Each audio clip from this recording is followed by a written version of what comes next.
Esto es de TV Segunda Edición y si estaban viendo nuestro aire, tuvimos una situación de emergencia por la cual tuvimos que cortar nuestro momento de vivo e ir a otras cuestiones. Un compañero nuestro se descompensó. Afortunadamente está todo bien. Gracias, Sergio, detrás de mi cámara, por tu rapidísima reacción. Claudio, por tus palabras tranquilizadoras. Dani, que se fue corriendo a buscar a alguien. El control, que reaccionó rápido para que Same viniera. Y afortunadamente ya nuestro compañero Guille, querido Guille, que siempre nos está atendiendo con agua, con qué necesitas. Bueno, esta vez fue atendido él con inmenso amor. En estas ocasiones uno ve la red humana. Cuando pasa algo, siempre ahí, sin pensar, porque uno reacciona y estamos cerca de la persona que lo necesita. Así que gracias a mis compañeros control, compañeros de piso, por esa rápida reacción. Sergio, aprendí. Muchas gracias ahí del otro lado de la cámara. Bueno, vamos a lo nuestro, que es informar de todo lo que pasa en esta Cámara de Diputados, en este mundo de la política y de lo que acaba de pasar, porque ya tenemos a alguien en nuestro móvil que nos va a contar de qué se trató esta conferencia de prensa que tuvo que ver con una comisión bilateral para la investigación de escuchas. Claudito. Sí, exactamente. Era una conferencia de prensa que estaba prevista y que cierra un trabajo realizado por la Comisión Bicameral de Seguimiento de Organismos de Inteligencia, que estuvo concentrada en recopilar todos los casos considerados de espionaje ilegal realizados desde la Casa Rosada durante la gestión del entonces presidente Mauricio Macri durante los 4 años de su gestión. Ahí está Sofía Raimundes con nosotros en el Palacio para contarnos con una de las personas que justamente, una de las diputadas, dio conferencia de prensa. Sí, escuchamos, Sofía. Exactamente, Karin, buenas tardes también para los compañeros allí en el piso y como bien estaba comentando Claudio Mardones, acaba de finalizar esta conferencia en relación a los hechos de espionaje ilegal durante el gobierno anterior. Estuvo presidiendo el diputado Leopoldo Moró, que es presidente de esta comisión bicameral, también estuvo acompañado por el diputado Eduardo Valdés y también por la diputada Blanca Inés Osuna, que la tenemos aquí con nosotros para brindarnos algunas palabras de el alcance, ¿no?, que va a tener el informe, el dictamen que acaban de presentar. Buenas tardes. Y la verdad que la conferencia trató muy sintéticamente de dar cuenta de una labor que venimos desarrollando a lo largo ya de un año casi y medio y que tiene que ver con no solo la voluntad política que el propio presidente Alberto Fernández planteó en su momento, diciendo en su discurso de apertura de sesiones que quería terminar con los sótanos de la democracia, sino que además honrando una labor que nos compete como legisladores y que tiene que ver con la fiscalización de las labores de inteligencia en general, en los organismos públicos que la desarrollen. ¿Con qué nos encontramos? Con una realidad que sobrevino a partir de una práctica que fue naturalizándose evidentemente durante el gobierno de Mauricio Macri, de persecución y de espionaje a referentes políticos, de organizaciones sociales, sindicales, organismos públicos, en fin. Digamos, en esa diversidad de un accionar ilegal que usó el espionaje como una herramienta para su propio beneficio, lo que se buscaba era limitar, condicionar el hacer o el compromiso de esas personas, que era absolutamente diverso, porque ahí también entraron en esta situación, en esta práctica, o fueron víctimas de esta práctica también personas religiosas, y también ciudadanos comunes, ¿no? Porque eso lo vimos, o sea que el informe de manera ordenada lo que hace es documentar y justificar lo que nosotros pudimos ir observando mediante documentación, entrevistas, que fueron y propias investigaciones que organismos del Estado realizaron una vez que el recambio gubernamental se concretó. Así que estamos frente a la rendición de cuentas de una labor que además, al haber sido dictaminada hoy a la mañana en la reunión de la bicameral, lo que apuesta es a la conformación de una comisión de seguimiento específica, también bicameral, pero específica, que analice los compromisos en el orden de intervenciones de la justicia y cruces con esta situación y con esta labor ilegal. Sinceramente, orgullosos del trabajo y con mucha expectativa que esto culmine con una superación de un estado de cosas que afecta no solamente los propios y genuinos intereses del Estado, sino además a las personas en sus derechos civiles y políticos. Hola Blanca, ¿qué tal, diputada? Karin Cohen, ¿cómo va? ¿Me escuchas bien? ¿Qué tal? ¿Cómo va? Bien, bien, sí, Blanca. Muy bien. Bueno, es algo muy poderoso lo que acaban de informar y, por supuesto, todo el trabajo realizado, poderoso en cuanto al impacto que puede llegar a tener esto en nuestra realidad, en nuestro día a día. Están pasando muchas cosas en el país en medio de una pandemia y una situación muy tirante que ya vienen con la oposición debido a las últimas cuestiones con el jefe de gobierno y la cuestión escuelas. ¿Cómo cree que va a impactar esto? ¿A dónde va a impactar, Blanca? ¿Cuál cree usted que es? Por un lado, yo creo que hay una revisión de prácticas ilegales que, la verdad, tiene la justicia competencia en esto para llevar las investigaciones como corresponden hasta, enjuiciar, condenar, procesar y finalmente condenar a quienes han sido responsables de estos delitos. Y al mismo tiempo creo que lo que hemos hecho también es asumir una responsabilidad política y ciudadana, porque no queremos un Estado que esté en función de intereses que tenían que ver con el orden de lo político por un lado, pero también con el orden de los negocios y de intereses particulares, y que terminan siendo absolutamente destructivos, y por eso la verdad que la consigna nunca más vale también para esta acción ilegal que se ha desarrollado en otra instancia, en otro momento de la Argentina, del mismo modo que en dictadura se usaron prácticas y acciones ilegales como moneda corriente para descalificar a quienes se entendía como oponentes. Bueno, en este caso, con otras herramientas, en otras circunstancias, se utilizan también un accionar absolutamente ilegal. Bien. Es importante además decir que lo que nosotros observamos acá durante el gobierno de Mauricio Macri no fue nuevo para ese personaje, y que realmente es bueno recordar que Mauricio Macri llega al gobierno de la ciudad de Buenos Aires procesado por espionaje, o sea que lo que hizo fue extender y naturalizar una práctica absolutamente ilegal, contraria a la democracia, como una herramienta del Estado. Y esto es lo que nosotros venimos no solo a cuestionar, a denunciar, a gestionar para que la justicia también haga lo suyo a partir de que nosotros hemos hecho lo nuestro, sino que, bueno, hay juicios que están en curso, otros se iniciarán ahora, pero también queremos señalar que en la revista que nosotros hemos pasado, uno tras otro, los distintos actos ilegales, bueno, creemos que eso debe quedar clausurado absolutamente. Seguramente una nueva ley de inteligencia, seguramente los procesamientos y condenas de quienes todavía no han sido procesados, las investigaciones que hay que llevar adelante, el análisis que hay que hacer de los compromisos de la justicia en este accionar. No digo de toda la justicia, digo algunos jueces, algunos funcionarios judiciales. Diputada. Entonces, me parece que el paso que damos es absolutamente importante. Bien. Diputada, ¿qué tal? Buenas tardes, Daniela Mosetic. Ahí en el dictamen, bueno, que nosotros tuvimos, lo analizamos un poquito antes de la conferencia, aparece la palabra lawfare, que realmente es algo que no estábamos habituados a mencionarlo, a utilizarlo, y se está tornando una palabra del vocabulario, por lo menos político-periodístico.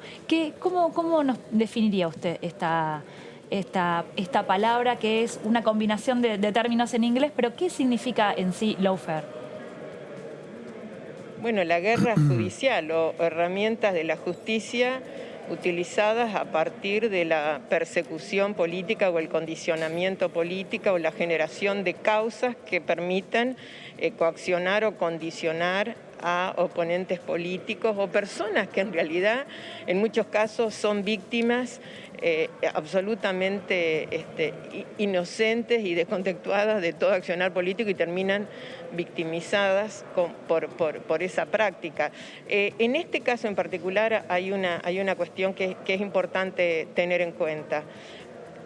La definición de lawfare que nosotros usamos en este dictamen además está vinculada a un desarrollo posterior al que nosotros apostamos, que es la constitución de una bicameral que dé continuidad y ponga el foco en algunos capítulos de este informe. El informe es voluminoso, digamos, una cosa es la síntesis y el dictamen y otra cosa es toda la documental que hemos recopilado. Entonces, eso efectivamente debe servir y debe ser utilizado como para que quede al descubierto si hubo compromisos efectivos de algunos actores de la justicia en este accionar. Y ahí es donde más claramente se ve la práctica del lawfare. Diputada, ¿cómo le va? Claudio Mardones la saluda desde el piso. El informe que ustedes presentaron en la conferencia de prensa resume más de un año de trabajo de la Comisión Bicameral. Han recibido la visita e informes de las causas judiciales que están abiertas, han citado, digamos, a distintos testigos, han podido reconstruir una gran parte. La gran pregunta es, que es una pregunta que siempre atraviesa a las comisiones investigadoras y a las comisiones bicamerales. ¿Cuál va a ser el correlato judicial de todo este trabajo? ¿Van a buscar presentar nuevos expedientes, nuevas denuncias? ¿Cuál es la expectativa que tienen para que esta investigación llegue a tribunales y se avance en una investigación penal? En algunos casos la justicia ya ha actuado y están en curso, por ejemplo, y lo doy solo como un ejemplo, en los juzgados federales de Lomas de Zamora o de Mercedes. Digamos, ahí es algo concreto, pero en realidad toda la documentación que está obrando en la comisión, de la cual muchos son el soporte, o la mayoría son el soporte material de una síntesis, que es lo que ustedes han recibido ahora, bueno, eso también debe tener continuidad. Por eso la apuesta a la constitución de una comisión bicameral que haga el seguimiento más en detalle del compromiso de la justicia con respecto al lawfare y a esa práctica que cruzó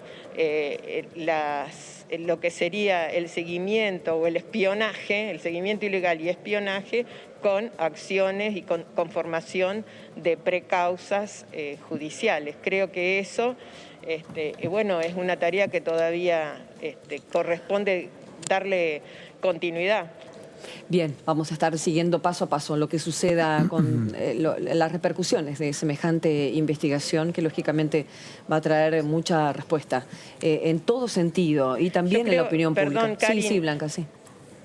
No, creo sí que es muy, pero muy importante que todos los medios de comunicación que se precien de dar a conocer algo que no es un suceso fortuito, es una sucesión de hechos y de prácticas ilegales, puedan ser conocidas y trasladadas a nuestra comunidad, porque cualquier vecino o vecina se pregunta, bueno, ¿y esto que pasa acá o que están relatando, cómo impacta en mi vida? ¿Qué problema tengo yo con eso? No es ajeno a lo que sucede en la vida de las personas, porque estas prácticas en realidad se desencadenaron a partir de anular o de algún modo condicionar todo lo que fuese o reclamo o observaciones sobre el endeudamiento, sobre las persecuciones, sobre situaciones que afectaron y afectan porque estamos pagando consecuencias todavía. Hoy a la tarde, por ejemplo, mire, llegó lamentablemente no está en el dictamen, pero va a ser incorporado finalmente una documental desde el Ministerio del Interior, desde la Dirección Nacional de Migraciones, que da cuenta del compromiso que el exministro Rogelio Frigerio tuvo en este accionar. Y en realidad, digo, ¿cuál es la razón y cómo se conecta un accionar de la Dirección Nacional de Migraciones de Frigerio, Macri, con la tarea de la Comisión Bicameral? Bueno, en realidad porque al naturalizar esa práctica y darle cotidianeidad, bueno, era común utilizar el espionaje en casos de los movimientos de entrada y salida de personas que en mi provincia además afectaron al gobernador, a la vicegobernadora, a funcionarios, a candidatos, al Superior Tribunal de Justicia de la provincia de Entre Ríos. ¿Y cuáles eran las prácticas? Bueno, era condicionar a las personas en su accionar absolutamente lícito y normal, pero bueno, creo que eso es lo que nosotros queremos que se termine, por eso el nunca más. Blanca, tenemos muchísimo para hablar y queremos que otros diputados también que están dando vueltas por allí nos puedan comentar más detalles acerca de todo este enorme trabajo que les ha llevado, como decíamos, 1 año y pico y que lo dan a conocer hoy. Gracias, diputada, un placer y por supuesto seguiremos hablando en otra oportunidad, como siempre hacemos. Gracias a ustedes, buenas tardes. Bueno, Sofía, ahí en un ratito volvemos a salir.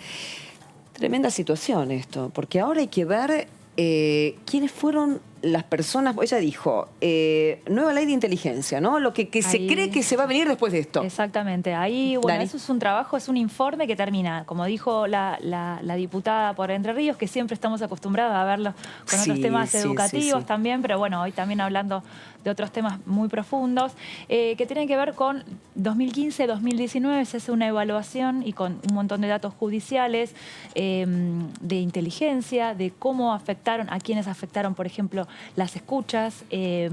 Ahí Parrilli dio una lista, 170 organizaciones políticas, sociales, gremiales, que fueron, según dijo Parrilli, espiadas ilegalmente. También lo dice este dictamen que dieron hoy a conocer.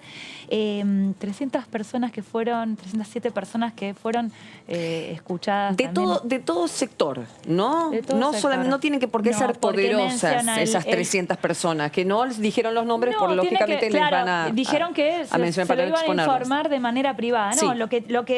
No, porque va de distintos temas. Tiene que ver, bueno, desde la escucha de Oscar Parrilli con Cristina Kirchner, que se difundían esos diálogos muy coloquiales, no sé si se acuerdan, que ella le decía, soy justamente, yo. Exactamente. Después, pero también con otras causas que tienen que ver con lo que fue Lara San Juan. Claro. Que cómo se estaban mostrando las familias, qué estaban pensando, qué estaban organizando. Bueno, eso fue Instituto Patria también. Tema Fariña, Echegaray, un atentado contra José Luis Vila. Hay un montón de sucesos que se van mencionando y dentro de cada suceso distintos actores. Es un Watergate esto. Así es. Así es. Y si bien no menciona nombres, el dictamen lo que hace hincapié con mucha claridad es en el anterior titular de la Agencia Federal de Inteligencia, Gustavo Arribas, y en la 2, en Silvia Magdalani, una de las personas más cercanas al expresidente Mauricio Macri, recomendada en ese cargo por Nicolás Caputo, entre una de las personas que fueron las que dieron su aval para que pudiera ocupar, digamos, la jefatura del aparato de inteligencia y que estuviera al frente de la operatividad detrás de Gustavo Arribas, ¿no? Estas dos personas ya fueron llamadas a declarar. ¿En qué situación jurídica están en este momento? Bueno, ahora están en una situación en donde están sospechados por las causas que se llevan adelante, han declarado por escrito en las causas que se llevan adelante. La gran pregunta es, a partir de este entramado que construyó la Comisión Bicameral, ¿cuáles son las implicancias penales en el futuro y cuál va a ser la estrategia judicial que van a tener que llevar adelante tanto Arribas como Magdalani para poder responder en este nuevo giro? Es cierto que en muchísimos casos hay especulaciones con respecto a la eficacia de los informes de las comisiones bicamerales de este tipo. Es interesante poder decir que... No son vinculantes. Claro. Exacto, ahí está. ¿Cuál es el trabajo de la comisión bilateral? No solamente, te la tengo en bilateral, discúlpenme, bicameral. Las dos cámaras, ¿sí? Exacto. Senado y diputados. Porque sabemos que el alcance del trabajo de los diputados y senadores es hacer leyes, ¿no? Exacto. Debatirlas. No, también tiene que ver con un órgano de contralor. Exacto. Y acá es lo que se está trabajando. Exacto, es una pata parlamentaria que, como decíamos, no es vinculante. Bien. Pero aporta la visión desde lo político, que tiene impacto desde lo político, y mostrar que en base a lo que estudia también, lo que ve el Congreso, también llega a la justicia, no solo lo que es del ámbito político del Poder Ejecutivo y la justicia, sino que se suma un tercer poder, por eso también tiene relevancia. ¿Cuándo se conformó esta comisión, chicos, bicameral? No, es permanente. Es permanente. Es permanente. En este tema, Con dos quiero temas decir. muy particulares. Porque dicen un año y medio de investigación. Claro. El trabajo de la investigación, Sí. de esta investigación, comenzó el año pasado. Bien. Ahora, si nos ponemos a repasar un poco los últimos años de funcionamiento parlamentario, la Comisión Bicameral de Seguimiento de Organismos de Inteligencia ha pasado muchos años sin funcionar. Claro. Ese es un dato muy importante, o sea que hoy Muy nos importante. encontramos, digamos, con un informe que sintetiza una serie de tareas que la Comisión podría haber realizado mucho antes. Pregunta, pavota, pero en esta comisión bicameral hay gente de la oposición, Claro. lógicamente. Sí, exactamente. Por lo tanto, la Ahí nota sería lo que fue, lo que significó para la gente de la oposición trabajar sobre estos aspectos Sí. condenables de Así la es. administración anterior. Ahí la diputada Osuna hablaba de en qué puede derivar este trabajo parlamentario y hablaba de una nueva ley de inteligencia, que es algo Sí. que ya te anticipo que no es sencillo de No, ya lo trabajar, por creo. supuesto. No sé si ese es el contexto, no sé. Pero lo que habla el informe también tiene que ver con, durante el gobierno de Mauricio Macri se definió que buena parte de los gastos de la Agencia Federal de Inteligencia pasen a ser reservados. Entonces ahí es uno de los cortocircuitos que hay, o lo que más se cuestiona es, bueno, ¿para qué se van a utilizar esos fondos? No la gran parte tiene que ser reservado. Entonces, bueno, puede ser que por ese lado venga algún tipo de cambio con el uso del dinero que se destina a la inteligencia. Algo que sabemos siempre es oscuro. Le pongamos el nombre que le pongamos a la agencia, a la CIDE, a todo ese entramado de espionaje legal e ilegal que existe. Así Bien, es. fenómeno. Vamos a cambiar de tema porque, como decimos, pasan cosas todo el tiempo. Vos dejaste de abrir un portal o las redes durante medio día. Un día ya quedó recontraviejo lo de ayer, porque pasan cosas, y una de las cosas importantes que han pasado es que nuestro país, se dio a conocer hoy la noticia, es que va a producir vacunas contra el COVID. No sé si sea así, doctor Jedlin. ¿Qué tal, diputado? ¿Cómo le va? Hola, ¿cómo están ustedes? El gusto de verlos hoy desde Tucumán. La verdad es una muy buena noticia. Sí. La Argentina ya había producido a través de la transferencia tecnológica la Correcto. vacuna de AstraZeneca, Sí. y ahora tenemos esta muy buena noticia que a través de un laboratorio privado también y con transferencia tecnológica del Instituto Gamaleya vamos a tener producción, y al parecer no tan lejos en el tiempo, o sea que inclusive con utilidad para esta misma pandemia, en Buenos Aires. O sea que la verdad que es una excelente noticia. La verdad que no solamente por este año y por este momento de la pandemia, sino también porque acuérdense que el coronavirus ha venido para quedarse y que los países tienen que instalar su capacidad estratégica para los próximos años. Entonces, en la medida que la Argentina tiene capacidad propia y pueda desarrollar las vacunas que todo el mundo está usando, bueno, es una muy buena noticia. Ojalá que además nos sirva para este momento y podamos resolver. Diputado, esto tiene un tiempo y un proceso. Si bien ya se va a empezar a trabajar, decía el presidente de los laboratorios, Richmond, que esto va a llevar un tiempo por la cantidad de trabajo inmenso de todo tipo, de acondicionar los laboratorios, de crecimiento, ¿no? Y que el Fondo Ruso, bueno, ya está allí girando dinero y demás. Por lo tanto, es un enorme esfuerzo. ¿Se sabe cómo se llega a esta instancia? Porque, claro, es una noticia que, como decía Claudio, bien guardada, que hoy se puede dar y dar a conocer, por supuesto, debido a la situación en la que ya todos podemos conocerla y se encuentra, ¿no? Esta idea ya concreta de que esto va a ser realidad. 1 millón de dosis mensuales de Sputnik V, dentro de un tiempo, dentro de un año se cree, pero ya está empezando a trabajar. Como les decía, Pablo, ¿cómo se llega a esto? ¿Ustedes ya estaban al tanto? No, a ver, yo creo que no, yo no estaba, sabía, había salido alguna información hace un tiempito de la posibilidad de la transferencia tecnológica, pero me parece que se llega a través de una relación generada con el Instituto, digamos, Gamaleya en Rusia, a través de el primer país que de alguna manera compró estas vacunas, el primer país que de alguna manera confió en el desarrollo ruso y el primer país que a través de su organismo de control autorizó el uso de la vacuna Sputnik V fue la Argentina. Definitivamente a nosotros nos vino muy bien. Lamentablemente el problema de la escalada de producción que tuvo esta vacuna no permitió que las vacunas llegaran en tiempo y forma en enero y febrero.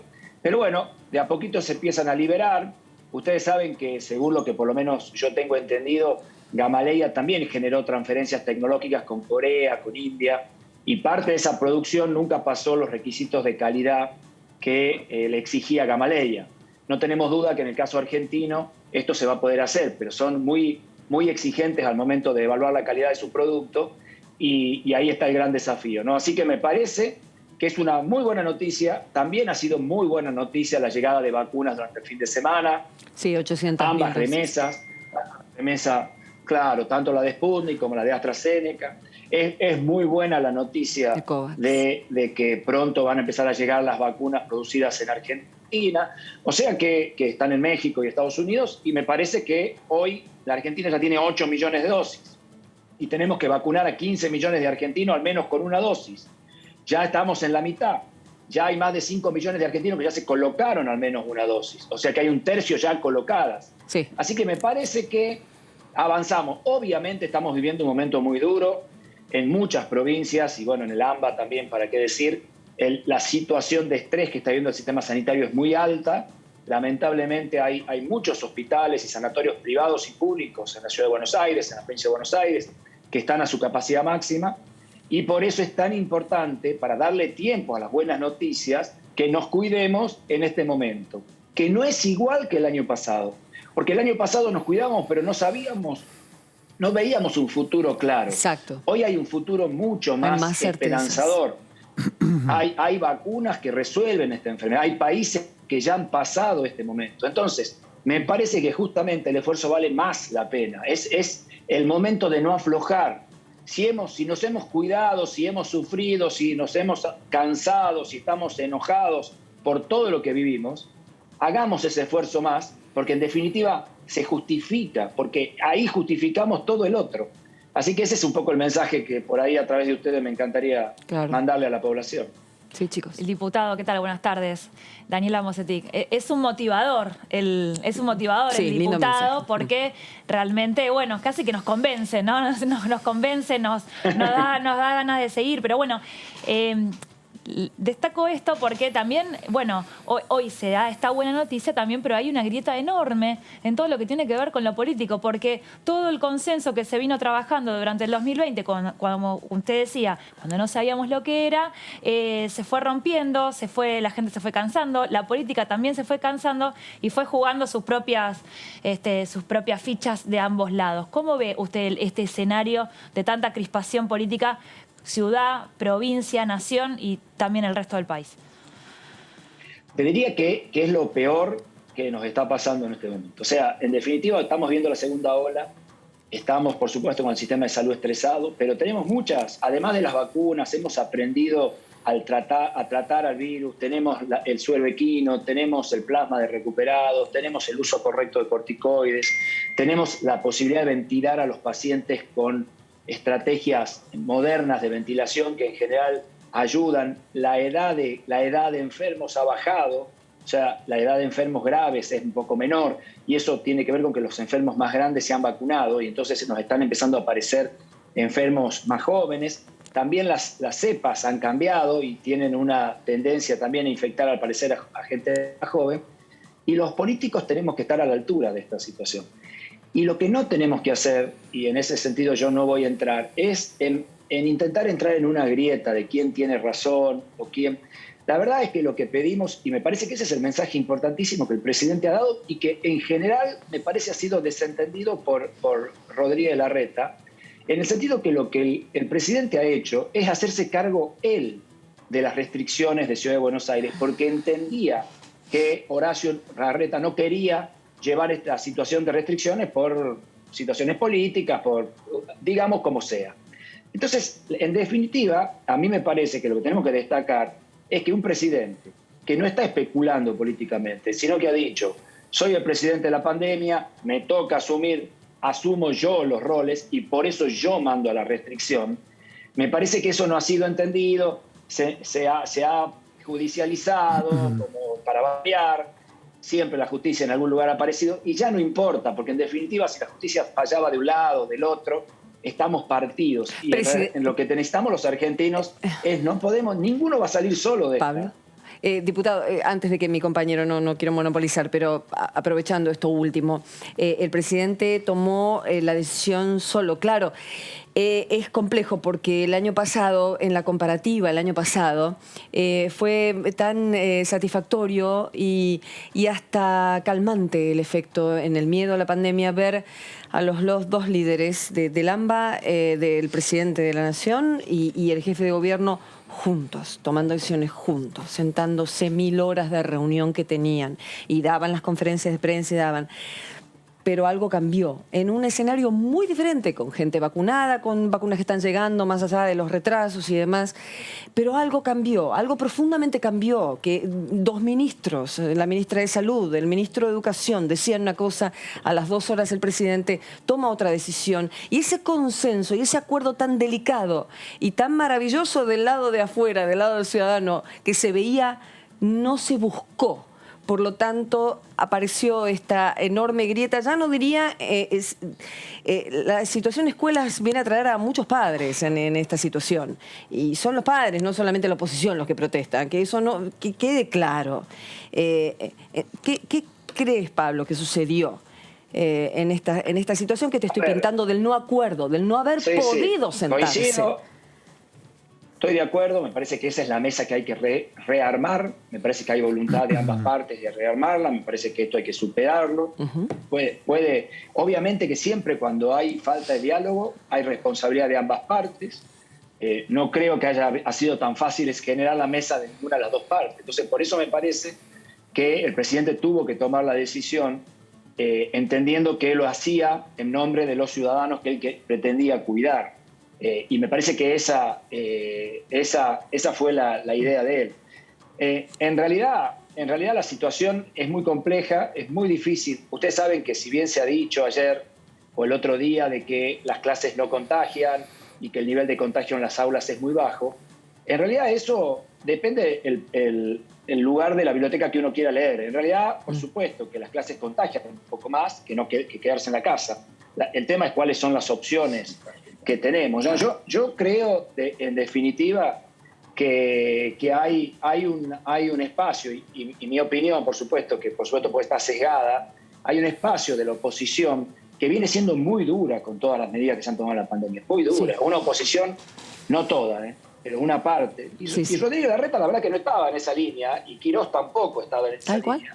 Estoy diciendo oposición que ha quemado barbijos, que ha dicho que la vacuna era floja en papeles, que ha dicho que la vacuna rusa era muy flojita en papeles, que ha recomendado tomar dióxido de cloro en lugar de vacuna. Hay un grupo de la oposición que ha sido extremadamente duro y todo lo que hemos hecho, ¿por qué no la ley para los convenios estaba mal hecha? Hay negociado detrás del tema de Pfizer. ¿Por qué las vacunas se hacen en la Argentina y se envasan? Y todas estas cosas se han ido explicando y tienen una explicación, y sin embargo hay un grupo de oposición que no ha entendido y que me parece que hay responsabilidades. Cuando falta de diálogo, las responsabilidades son compartidas y, como siempre hemos dicho, el gobierno, y Alberto Fernández lo ha dicho siempre, la responsabilidad la tiene que el gobierno. Y así como tiene la responsabilidad de tomar las decisiones que hay que tomar, restringiendo las actividades que le parezca que a su equipo de salud debe restringirse, también tiene la responsabilidad de volver a convocar 1, 2, 10, 1000 veces al diálogo, porque es lo que la sociedad necesita. Bien. Y me parece de vuelta que de esta solución tenemos que salir articulando entre todos, y que está bien, lo de las clases se discutió, y la verdad es que a nadie le gusta tomar esa decisión. Fíjense que, y la otra cosa que quería, porque me parece muy importante, fíjense que lo que decías de Bisotti y Trota, cuando ellos dos ese mismo día dicen que no iban a cerrar las clases, Bisotti y Trota son ministros nacionales. Nosotros, por ejemplo, en Tucumán, cuando los escuchamos, también escuchamos que nos hablan a nosotros. Correcto. No les hablan solamente al AMBA. Correcto. No digo porque por ahí los porteños creen que los ministros nacionales son del AMBA nada más. Entonces nosotros en Tucumán, en Jujuy, en Salta, en Córdoba, cuando Bisotti y Trota hablan, nosotros también creemos que somos parte de la Argentina. Y de hecho no han y ellos cortado son las ministros clases de toda la nación. algunos distritos. Y ninguna de estas provincias terminó las clases. O sea, ellos le hablan al general. La decisión de AMBA, así, y puede ser que la semana que viene la tenga que tomar Córdoba o Santa Fe o Tucumán, tiene que ver con una decisión de 10 días sin clase y volvemos a tener clase. No es más que eso. Me parece que se ha hecho un escándalo con esto. El 9 de cada 10 leía hoy que no cree que sea así. No lo sé. No lo sé. Esperemos. Que usted dice que van a volver. Las clases presenciales en AMBA.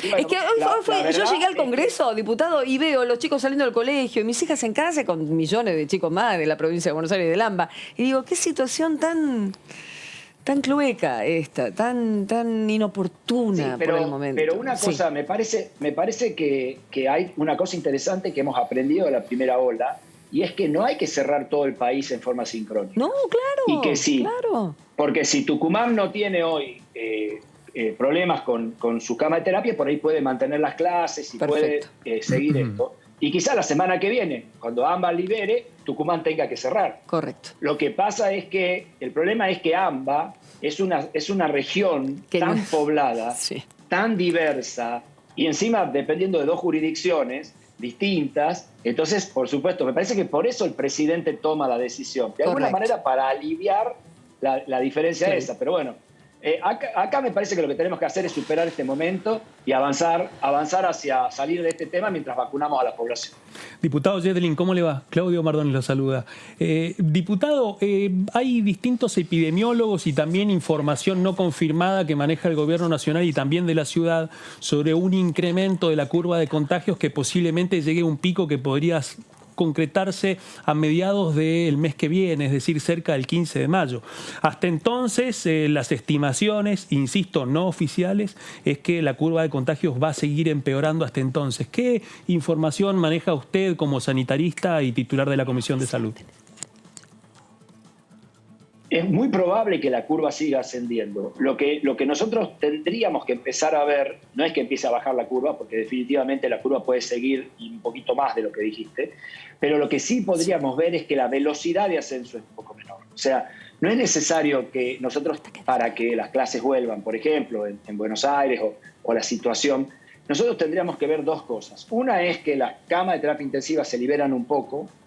Esto es una cosa fundamental, porque lo que se está intentando es que no colapse el sistema de salud. Entonces, la verdad que cuando uno ve que el Fernández completo está teniendo COVID, que la situación es 95, 99% en casi todos los efectores de AMBA, de CABA, uno se preocupa. Y por un lado, y si nosotros logramos que las camas se liberen y que la curva se ralentice un poco en la ciudad, me parece que habremos logrado el objetivo. Mientras tanto, hay que seguir vacunando. Entonces, no hay la posibilidad que baje inmediatamente, no va a pasar, porque no ha pasado en ningún lugar del mundo, y ahí tienen la segunda ola en Europa, que todavía, o tercera, como ustedes quieren decirle, pero sigue dando vueltas y casos. Y aparte, la circulación de las nuevas cepas, evidentemente, son muy contagiosas. Entonces, es muy probable que tengamos muchos casos. Gracias, diputado. Muy amable, Pablo. Muchas gracias. Como siempre. Chao, un gustazo de verlos. Cuídense mucho. Gracias, igualmente, diputado. Muchas cuestiones tenemos hoy. La última que acaba de salir. Suspendieron las clases en la ciudad de Buenos Aires. La Cámara de lo Contencioso. Exactamente, hasta que se expida la Corte, así que mañana... Que era previsible, convengamos, que surgiera que un juez del Fuero Contencioso Federal hiciera lugar al planteo del procurador del Tesoro, Carlos Zanini, y buscara plantear y dejar como nula a la decisión de la Cámara de Apelaciones del Fuero Contencioso porteño. Te escuché demasiado. Hoy hubo una comisión, además de la bicameral, en verdad, de la conferencia de prensa de la bicameral, hubo una comisión de discapacidad y también hubo una comisión de defensa. Está trabajando mucho a través del BPN, la Cámara de Diputados. Ustedes saben, nuestro canal las retransmite. Y en esta comisión de defensa, ¿qué pasó, Claudio? La comisión de defensa lo que hizo esta semana fue avanzar con un trabajo que no pudo concretar la semana pasada y que tiene que ver con darle dictamen dictamen a un proyecto, a una serie de proyectos que lo que buscan es retomar un viejo mecanismo que funciona desde el año 2007 y que tiene que ver con la creación de reservas naturales de la defensa. ¿Qué implica esto? Implica que a partir de una serie de reservas naturales que están dentro de la órbita de la Administración de Parques Nacionales, entren bajo la tutela del Ministerio de Defensa. Las Fuerzas Armadas van a poder desarrollar una serie de trabajos siempre y cuando garanticen el cuidado y la preservación de esos espacios. Para eso hemos preparado unas placas para poder contar un poco de qué se trata este proyecto, señor director, cuando usted lo disponga. Pero concretamente las reservas naturales de la defensa fueron creadas en el año 2007 y a partir de eso se empezaron a llevar adelante en distintos cambios. El tema central de las áreas naturales ubicadas son principalmente porque revisten una alta relevancia en el patrimonio natural y cultural sin afectar su dependencia institucional ni su función específica, es decir, que quedan bajo el cuidado de las Fuerzas Armadas, bajo la órbita del Ministerio de Defensa, pero en un trabajo conjunto con la Administración de Parques Nacionales. Como habíamos dicho, este mecanismo comienza a funcionar en el año 2007 y ahora, en este caso, la siguiente placa, por favor, señor director, en este caso la iniciativa lo que busca es sumar nuevas áreas de defensa, reservas naturales de la defensa. ¿Cuál fue el epicentro de esto? Se concretó este martes, en donde hubo un apoyo mayoritario de todos los bloques, incluso de Juntos por el Cambio, que mantuvo disidencias, y eso implica que a partir de ahora este nuevo proyecto solamente queda que lo vea la Comisión de Presupuesto y Hacienda, porque ya tiene el aval de la Comisión de Recursos Naturales.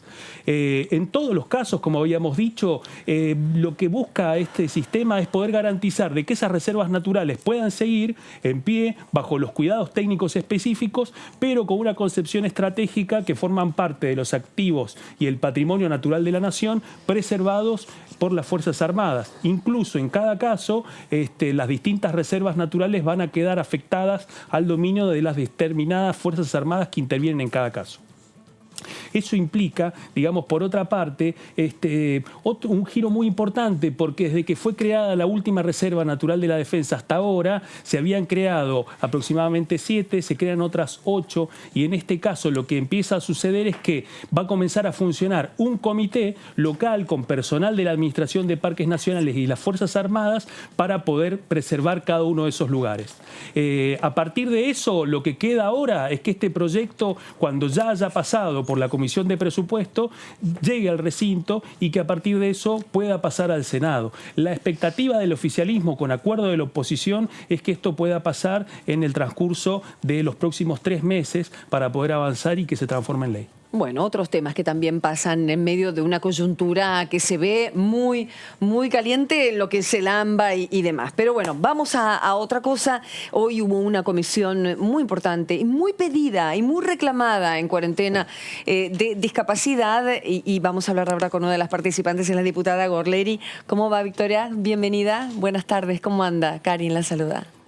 Te saluda. Hola, Cari, ¿cómo estás? Bien. ¿Cómo están todos? Bien, todo muy bien. Bueno, contanos, por favor, ¿qué fue lo importante de esa comisión? Que, como decíamos, tanto se pedía, se reclamaba, había un montón de preguntas que había que hacerle al organismo nacional encargado de velar por todas las personas con discapacidad, ¿no? Nosotros manifestamos una gran preocupación de todos, no solo de nuestro interbloque. Creo que es una preocupación muy generalizada de la problemática que vivió el sector en todo el año pasado. Toda la situación económica y financiera del sector se vio profundamente afectada, ¿no? De prestaciones que no pudieron cumplirse, de profesionales que quedaron sin trabajo, de organizaciones que han tenido que cerrar sus puertas, de los micros de transporte que son vitales para las personas con discapacidad, que también han tenido una profunda crisis. Entonces, en relación a esto que se vivió durante todo el año pasado y que nosotros con numerosos pedidos de informes, declaraciones, incluso hemos tenido la presencia del director el año pasado también, se lo hemos manifestado, en esta visita que la celebro porque es muy bueno poder tener la posibilidad de poder hablar con los funcionarios cara a cara, que no lo tenemos en muchas comisiones. la pregunta es, bueno, ¿cómo vamos a poder acompañar esa situación crítica económica? Bueno, ahí anunciaron, si bien es una buena noticia, que el viernes han definido transferir un 34%, pero escalonado, un aumento del 34% escalonados a lo largo del año, con lo cual la verdad es que sigue, si bien es una buena noticia, pero no es muy escasa en relación a la inflación y en relación además el escalonamiento lo que va a hacer es que van a terminar cobrando en noviembre, diciembre. Entonces sigue habiendo mucha preocupación. Eso en términos de las cuestiones económicas. Y después un reclamo que venimos teniendo y una alerta que venimos teniendo de toda la población de personas con discapacidad y de sus familias, las organizaciones que trabajan con esto, es el tema de la vacunación, ¿no? Que es una gran preocupación en el Plan Estratégico Nacional de Priorización de las personas con más riesgo para vacunarse. No están las personas con discapacidad. Ahora recientemente se han agregado aquellas personas con discapacidad que están institucionalizadas, digamos, pero la verdad es que son definiciones más provinciales, más jurisdiccionales y que no están alcanzando a la mayoría de las personas con discapacidad, que no solo por aquellas que tienen condiciones de salud, las cuales corren riesgo con el COVID, sino que también hay determinadas discapacidades que es muy complejo dejar a una persona con discapacidad internada sola, por ejemplo, ¿no? O sin un traductor en el hospital. O sea, sabemos que por el riesgo del COVID, en el caso de una necesidad de internación, esas personas no van a tener acompañamiento y es muy compleja esa situación. Por eso en la mayoría de los países del mundo han estado en los listados de priorización. Bien. Así que ese fue otro de los... Diputada, buenas tardes, Daniela Mosetic. La consulta, pues estuvimos mirando la comisión y hubo un pequeño cruce en lo que tiene que ver datos versus relato, ¿no? ¿En qué clave usted ve esta situación del área de discapacidad? Porque, bueno, por un lado presentar números, pero por otro lado también tener en cuenta, como dice usted, lo que es a nivel personal, que son personas las que son protagonistas de todo esto. ¿Cómo lo ve usted? Mira, en este tema tan sensible, yo últimamente estoy tratando de hacer un ejercicio en todos los temas, porque además los temas en los que yo me ocupo son en general temas sociales, y trato de hacer un ejercicio de paz y no entrar en esta cosa de la chicana y la grieta. Porque, a ver, la realidad es que entiendo que todos tenemos preocupación, pero que tenemos que también hablar con la verdad y poder entonces, frente a la verdad, tomar decisiones en conjunto para ver cómo podemos acompañar de la mejor manera a esta situación tan tremenda, ¿no? Nosotros, el director nos contaba en torno a la vacunación, que había hecho un cruce de las personas vacunadas, que un porcentaje de ellas eran personas con discapacidad. Mi planteo fue, nosotros tenemos que salir a buscarlos, no hacer cruce a ver quiénes entraron en mi bolsa, hay que tener una actitud proactiva para salir a buscarlos, hay que definir como política pública la vacunación, hay que definir en la política pública y poner realmente más recursos en este sentido. En educación, por ejemplo, que es otro de los... Bueno, yo soy vicepresidenta de la Comisión de Educación y realmente estoy muy preocupada por lo que nos espera en términos de futuro como pueblo, ¿no? Lo que está pasando respecto a lo que se ha perdido en términos pedagógicos durante todo el año anterior, no solo pedagógicos, sino emocionales, etcétera. En lo que es la población con discapacidad, esto es mucho más grave, porque no es que han perdido a futuro, retrocedieron, o sea, hubo situaciones muy complejas en nuestra población con discapacidad que está escolarizada, que está atravesando el sistema educativo, en donde no solo no han podido adquirir saberes vitales y que cada día de clases es vital para ellos, sino que han retrocedido en sus habilidades y en un montón de cuestiones adquiridas, ni hablar de problemáticas emocionales y de salud mental. Entonces, estas son las cosas que nos desespera, urgente. La población con discapacidad es una de las poblaciones más vulnerables, ¿no? Yo creo que en esta situación de pandemia y hablo de nuestros niños y jóvenes sobre todo, son aquellos que están en situación de pobreza y aquellos que tienen una discapacidad. Victoria. Sí, perdón. Sí, Claudito, pues tenemos poco tiempo y la verdad que queríamos ir a llevarte también a tu opinión a otro tema. No, me quedé esperando que mi compañero... No, por favor. No, se está hoy por hoy, se acaba de conocer la decisión de la justicia en lo contencioso, que acaba de mandar a interrumpir las clases en la ciudad hasta que la Corte Suprema defina. ¿Cómo estamos parados con esta situación de que el Gobierno Nacional dice una cosa, es por un tiempo, son 2 semanas, al menos el inicio, el mensaje fue por 2 semanas, y por supuesto el jefe de gobierno porteño en otra posición, lejos del acuerdo en el que estaban trabajando, y mucho se planta con otra cuestión frente a la justicia. Y en el medio los padres, los chicos, todos desesperados, en una situación que nos tiene, la verdad, muy nerviosos y muy incómodos, y con cierta cantidad de angustia también dentro de nuestras casas, sobre todo los que vivimos lógicamente en ambas. Sí, por supuesto. Pues soy madre en AMBA, así que madre de 6 hijos, así que imagínate que también, como en lo personal, también lo vivo con mucha angustia y con la responsabilidad que me toca siendo diputada nacional y vicepresidenta de la Comisión de Educación, trabajando mucho para intentar resolver este tema. Creo que lo que acá necesitamos es que se expida la Corte, o sea, que efectivamente resuelva la Corte y aclare esta situación, porque no podemos estar todos con esta incertidumbre. Desde mí, o sea, es una definición de la justicia, creo que es quien tiene que resolver. Desde mi punto de vista, desde mi opinión, como diputada nacional por la Ciudad de Buenos Aires, creo que hay un avasallamiento, por un lado, de la autonomía de la ciudad, que ya fue reconocida por la Corte en distintos momentos, en donde la educación y la salud son cuestiones concurrentes del federalismo, o sea, son responsabilidades de las jurisdicciones.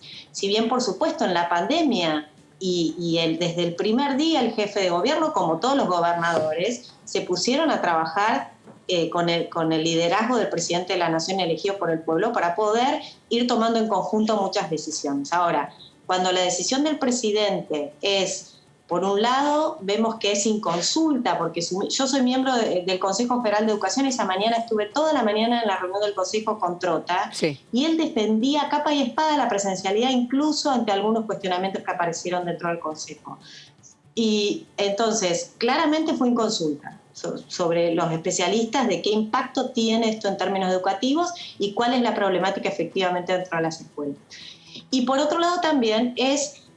con una brocha muy gruesa, digo yo, porque no es lo mismo la realidad de la Ciudad de Buenos Aires que la realidad del conurbano, en donde los alumnos, por un sistema que se cambió ya hace algunos años, se inscriben según su radio de cercanía con la escuela, en donde es muy bajo el porcentaje de uso del transporte público, y que los datos de contagios efectivos dentro de las comunidades educativas fue realmente bajo. Eso también fue dicho igual también por Trota, en relación a que a nivel país esos índices eran muy bajos. Con lo cual, la verdad es que me parece que el presidente, administrando una pandemia, entiendo que es una situación muy compleja, pero creo que tomó una decisión equivocada y que la tomó además sobre uno de los temas que son más importantes para el futuro de nuestro pueblo, que es la educación. No está midiendo las consecuencias que tiene para nuestros niños y jóvenes en términos individuales y para la sociedad en su conjunto en términos colectivos. Mira, hay una experiencia de Pakistán, por ejemplo, que en el terremoto del 2005 tuvo que suspender las clases 14 semanas. Y se hicieron muchos estudios alrededor de eso y muchos países se están basando en eso porque la pandemia es muy próxima como para tener un análisis muy claro. En recuperar esas 14 semanas de aprendizaje se tardó 1 año y medio. Ajá. Entonces, imagínense, nosotros ya llevamos 1 año y pico casi sin clases. Sí. Y la virtualidad no es una realidad en nuestro país porque no tenemos ni la conectividad ni los dispositivos como para tener realmente una continuidad pedagógica sólida que le dé un futuro a nuestros jóvenes y niños. Gracias, Victoria. En otro momento podemos continuar, por supuesto, y estamos muy cortos de tiempo, pero ya está esa respuesta que buscábamos también. Muchas gracias, diputada. Un placer, Victoria. Muchas gracias a ustedes. Un placer. Igual la diputada decía espera en el país, la cuestión de virtualidad, sí, el resto del país está con clases, salvo, no sé si hay provincias Formosa, enteras, creo Catamarca, que no. Bueno, Formosa sí, y Catamarca que también. adhirieron al decreto presidencial. Exactamente, que adhirieron al decreto, por lo tanto, el resto del país está con clases, solo AMBA, y ahora, bueno, con esta decisión de la justicia en lo contencioso administrativo, esperemos que diga la Corte, mañana se suspenden las clases en Buenos Aires. Esta es la última noticia que acaba de salir. Sucedió hace muy poquito. Sí, hace segundos nada más. Y yo venía leyendo un nuevo actor político, ¿no? El hecho de que las familias... esto depende, lo que uno lea, cómo lo lea, pero bueno, las consultoras salen a tomar mediciones y encuestas y decían Management and Fit, por ejemplo, una de ellas, muy acostumbrados a escucharla, más bien ligada al gobierno anterior. Un 30% de las personas que están en desacuerdo con esta opinión del presidente de cortar con las clases en AMBA, un 30% votaron a Frente de Todos. O sea, están en desacuerdo a quienes también votaron al oficialismo. Y yo decía, un nuevo actor político, ¿no? Están los padres ahí a través de ciertas organizaciones presentando recursos judiciales, no solamente protestando simbólicamente o conteniendo a los chicos. Más allá de lo pedagógico, hay una cuestión de contención, que de esto se ha hablado y mucho también, de lo que hace la escuela, más allá de lo pedagógico, como decía, en ese país, que tarda mucho en volver lo que se pierde. Vamos a ver cómo se resuelve, ¿sí? La Corte Suprema se expedirá en cualquier momento. El diputado Moro está por otro tema, pero si tenemos tiempo siempre es un gusto escucharlo, hablar de distintos temas que afectan al país. ¿Qué tal, Leopoldo? ¿Cómo le va? ¿Qué dice? ¿Qué tal? Bien, un gusto en estar con ustedes. Muchas gracias. Bueno, terminó hace un ratito nada más la bicameral, en realidad terminó hace un tiempo, pero la conferencia de prensa que dio a conocer acerca de cómo estuvo trabajando inteligencia en el gobierno pasado. Y a la luz de los acontecimientos, bueno, hay muchos hechos condenables que van a incidir concretamente en hechos judiciales y que van a abrir otros. Leopoldo, ¿qué se espera en este país, en esta área? Bueno, en primer lugar hay que aclarar, porque no es un tema común que el ciudadano de a pie trate todos los días o forme parte de las charlas de la mesa familiar. Hay que aclarar que en el Parlamento hay una comisión bicameral que existe desde el año 2004, es decir, integrada por diputados y senadores, que precisamente se denomina Comisión Bicameral de Fiscalización de los Organismos y Actividades de Inteligencia. ¿Cuál es la misión de esa comisión? Custodiar los derechos y garantías del ciudadano común, precisamente, de aquel que tal vez está ajeno a estas circunstancias. ¿En qué sentido? En que nadie, a través del abuso del poder del Estado, se meta en su vida privada o en su vida pública.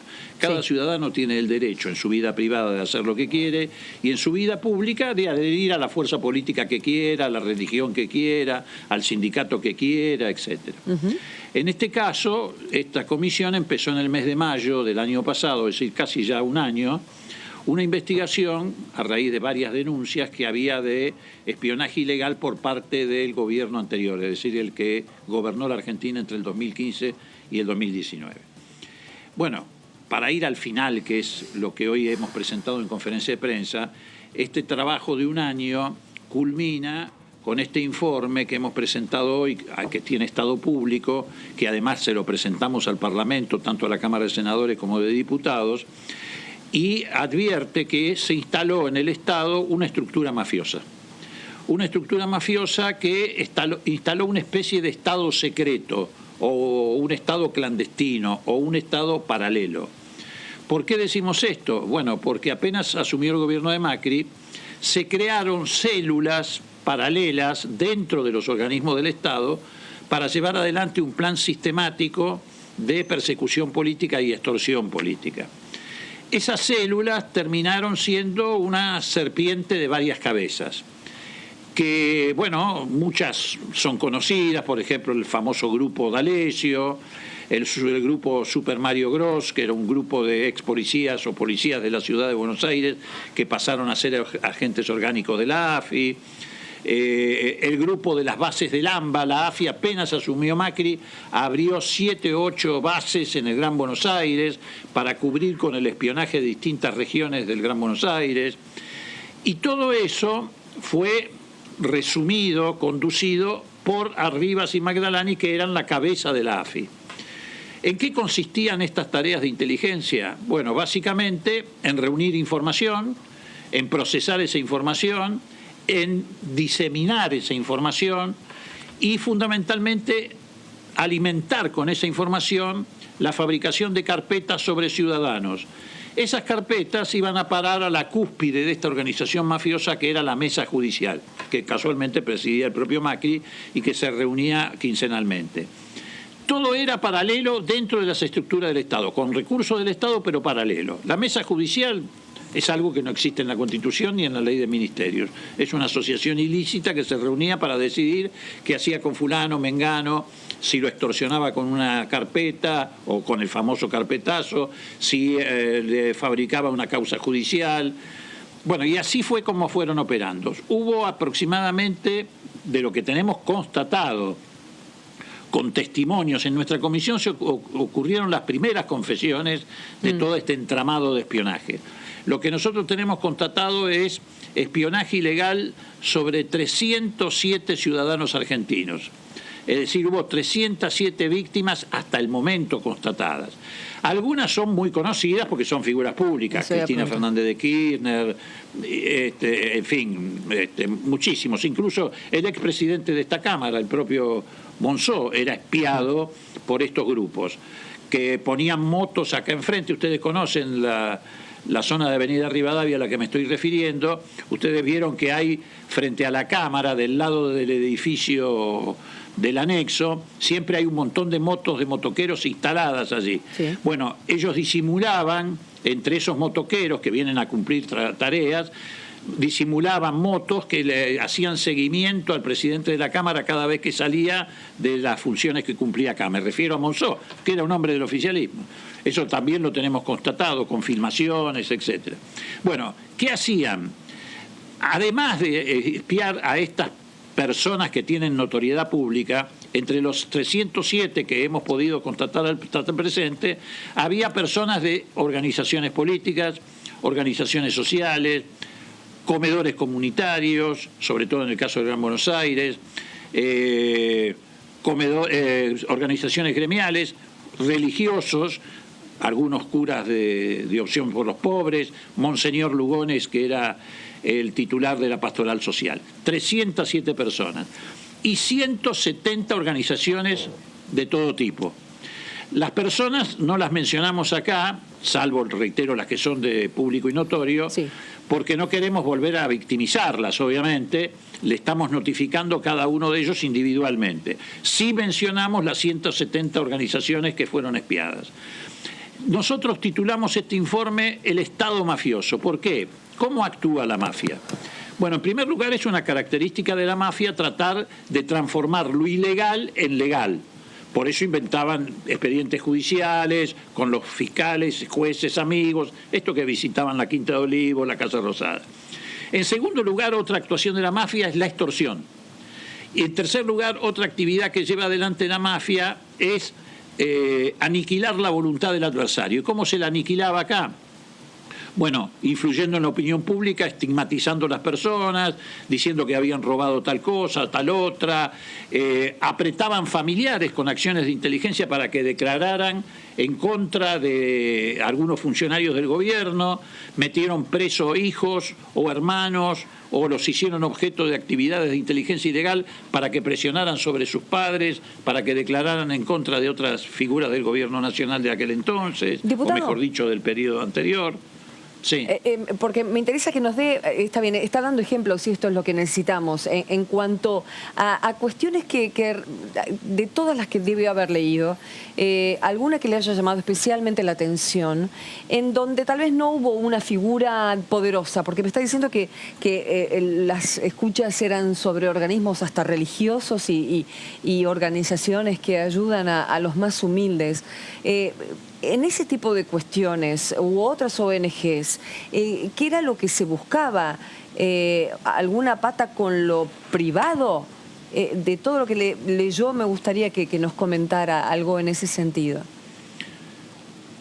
No, se ve que el gobierno de aquel entonces consideraba peligroso o peligrosas acciones que se desarrollaban particularmente en lo que ellos seguramente veían como un territorio hostil, que era el Gran Buenos Aires. Por supuesto, esto no excluyó actividades de espionaje en la capital federal. En Mar del Plata, en Mar del Plata, por ejemplo, espiaron sistemáticamente, que esto es perverso, a los familiares de los tripulantes que se habían hundido en el Ara. Hay fotos de espionaje. La base de la AFI en Mar del Plata se dedicaba específicamente a esto, además de espiar organizaciones gremiales, etcétera, de la zona. Pero fabricaron 6 bases que no existían de la AFI en el Gran Buenos Aires: La Matanza, Ezeiza, Aedo, Pilar, Quilmes. Y allí pusieron mucho énfasis en las organizaciones comunitarias y los movimientos sociales. Se ve que los consideraban peligrosos. Incluso infiltraron comedores comunitarios. Por eso digo que hay personas que nos vamos a mencionar, porque gente trabajadora, gente del común, Pero es muy grave, ¿por qué? Porque, por supuesto, es grave espiar a una expresidenta de la Nación. Pero más grave todavía es espiar, porque eso hace acordar a la época del gobierno militar cuando dividía el país en subzonas, espiar a quienes van a un comité o a una unidad básica o a un comedor comunitario, porque eso significa tratar de tener una mirada sobre toda una red de organización, vaya a saber para qué el día de mañana. Entonces, efectivamente, nos hemos encontrado con todo esto y muchísimo más. Este informe tiene casi 400 páginas y es el resumen de la tarea que hicimos sobre las causas de Dolores, las causas de Lomas, más toda la investigación que hizo la comisión. ¿Qué proponemos al final? Porque siempre a esto hay que darle un final y una propuesta para tratar de erradicar definitivamente del Estado esta mafia que se instaló con el gobierno de Macri y que actuaba en la AFI, en la FIP, haciendo espionaje fiscal, en la UIF haciendo espionaje financiero, en el servicio penitenciario espiando presos políticos y, lo que es mucho peor, los abogados defensores de los presos políticos los escuchaban en los locutorios, los filmaban. ¿Diputado? Todo sí. Discúlpeme que lo interrumpa. ¿Cómo le va? Claudio Mardones lo saluda. Quería hacer una pregunta porque recién Claudio? Su colega Blanca Osuna algo nos mencionó porque habían recibido información hoy a partir de lo que tiene que ver con el rol de la Dirección Nacional de Migraciones y del Ministerio del Interior durante la gestión de Rogelio Frigerio. Quería preguntarle, dentro de este esquema, ¿ustedes qué comprobaron sobre el funcionamiento de esa estructura?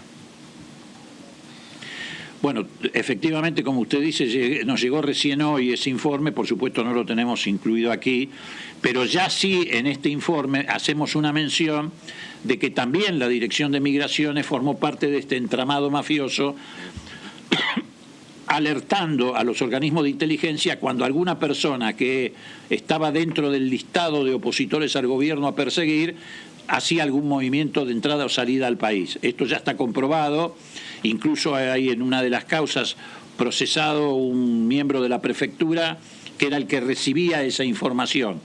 Y esa información obviamente la trasladaba a los organismos de inteligencia. Obviamente es una violación a la ley de inteligencia.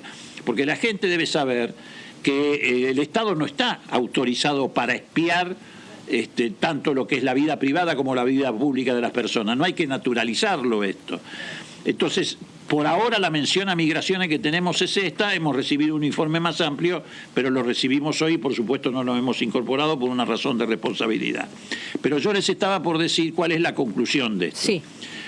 Como en esta tarea de investigación del espionaje nos hemos tropezado, nos hemos encontrado con que hay un puñado de jueces, fiscales, magistrados y algún eventualmente miembro de la Corte que ha sido parte de este entramado, porque es ahí donde iban todas estas tareas de inteligencia para influir en la opinión pública y desprestigiar determinadas personas, haciéndole causas.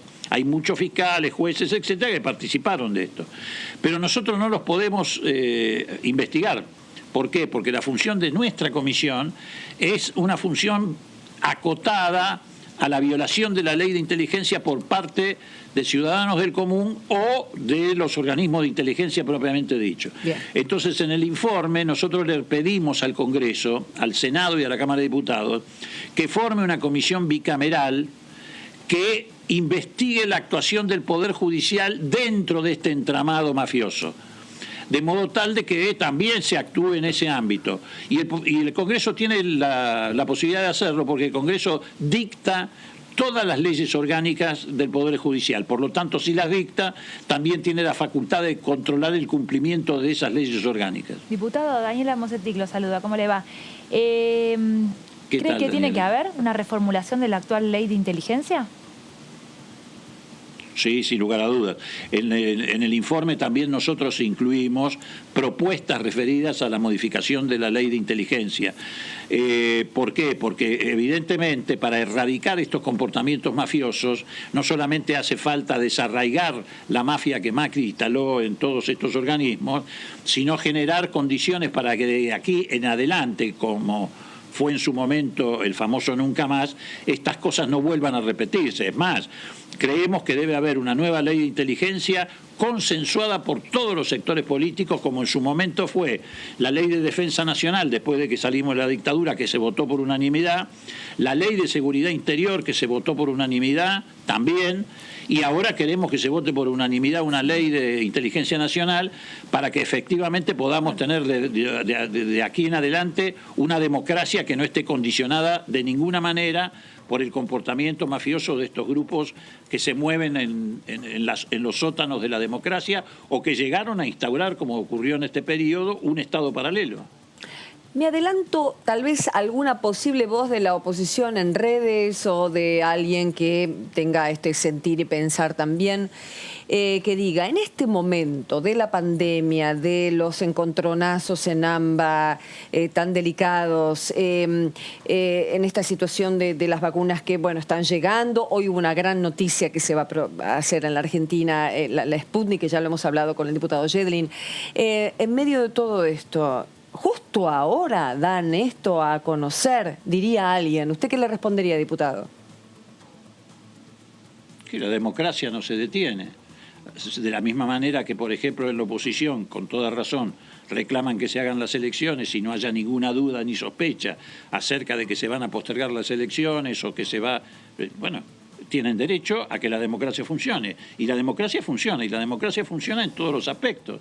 Nosotros este trabajo lo iniciamos en mayo, lo terminamos ahora.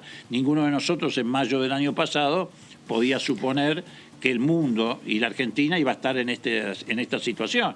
Pero bueno, la democracia no puede detenerse y además hay que transparentarla independientemente de la coyuntura en la que cada uno de nosotros viva. Los países que vivieron la Segunda Guerra Mundial, que eran democráticos, en plena guerra hacían elecciones.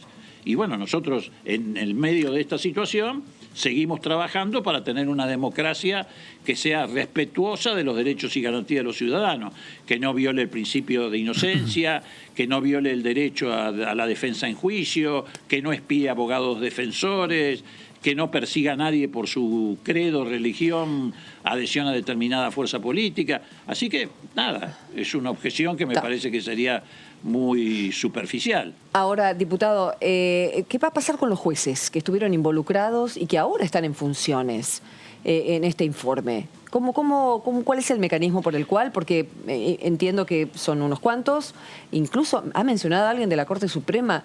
¿Qué ocurre ahora a partir de esto? ¿Qué cree usted? Bueno, a ver, nosotros, como le decía recién, le proponemos, le sugerimos a la Cámara de Senadores y Diputados que formen esta comisión bicameral que se encargue específicamente del tema del Poder Judicial. Y bueno, de allí no me quiero adelantar, porque ni siquiera todavía se ha formado, pero bueno, si surgen elementos, seguramente habrá que transferir esos elementos o a la Comisión de Juicio Político si se trata de algún juez de la Corte, o al Consejo de la Magistratura si se trata de jueces inferiores, es decir, inferiores, me refiero, inferiores a la Corte, y eventualmente formular las denuncias que surjan de una investigación de esta naturaleza. Esto corre por cuerda separada, por ahora, respecto a lo que se va conociendo de los vínculos de jueces que visitaban frecuentemente la Quinta de Olivos, la Casa Rosada. Algunos de ellos ya están convocados al Consejo de la Magistratura para dar explicaciones, pero además de esto, que sería un indicio de la complicidad de los jueces con el gobierno de turno en aquel momento en estas tareas, se agregan otros elementos que están en este informe que demuestran que no solamente visitaban al presidente, que es una violación ética inaceptable, sino que además tenían vínculos con estos grupos que llevaban adelante tareas de espionaje. Bien. Es más, en algunos casos se prestaron a dibujar causas judiciales para proteger estas tareas de espionaje ilegal que llevaban adelante desde la AFI. Bien. Diputado, en ese sentido, en el informe y en la investigación ustedes hablan sobre los fondos. Hay que recordar que el presidente Mauricio Macri resolvió de que todos los fondos de la AFI volvieran a ser reservados. Quería preguntarle respecto a la ruta del dinero. ¿Cómo funcionó esta decisión del presidente de garantizar el secreto sobre todos los gastos de la AFI y cuál es la relación que ustedes encontraron con este funcionamiento? Usted menciona 6 estaciones ilegales de la AFI en la provincia de Buenos Aires. Estamos hablando de un esquema muy grande. Quería preguntarle cómo han ahondado y profundizado la ruta del dinero. Bueno, esta es una muy buena pregunta. Efectivamente, toda esta actividad, ustedes se imaginan, necesitaba financiarse. No se hace gratis y además es bastante cara sostener estos grupos, la logística, los aparatos de escuchas telefónicas, los seguimientos, etcétera.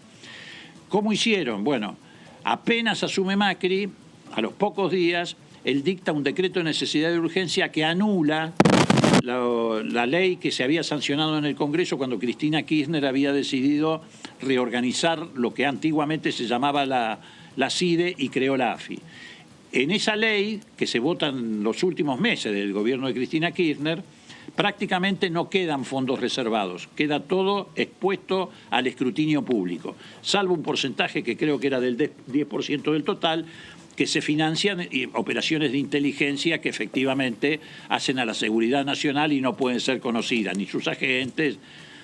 Apenas asume Macri, transforma todos los fondos de la AFI en fondos reservados, fondos secretos, todos los gastos, absolutamente todos. ¿Cuánto significaba eso en plata?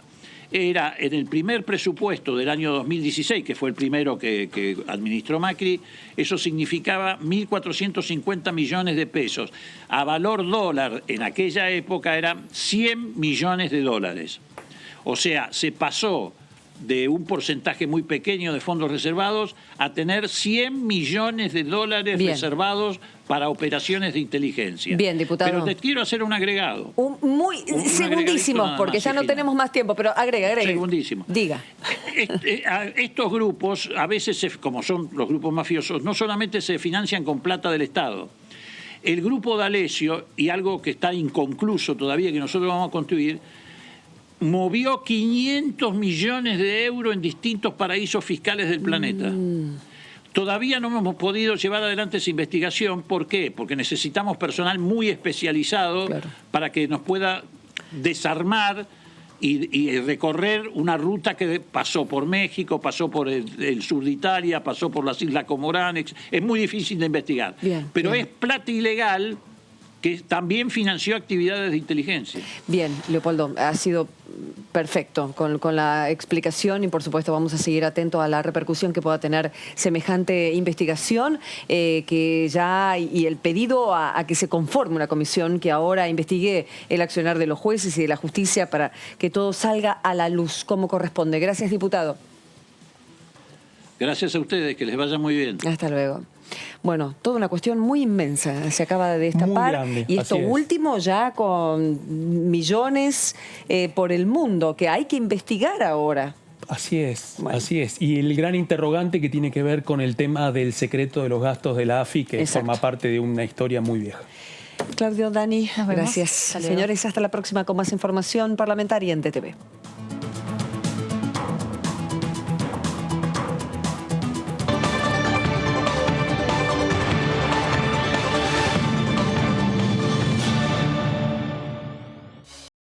¿Qué diferencia hay entre la Cámara de Diputados y la Cámara de Senadores?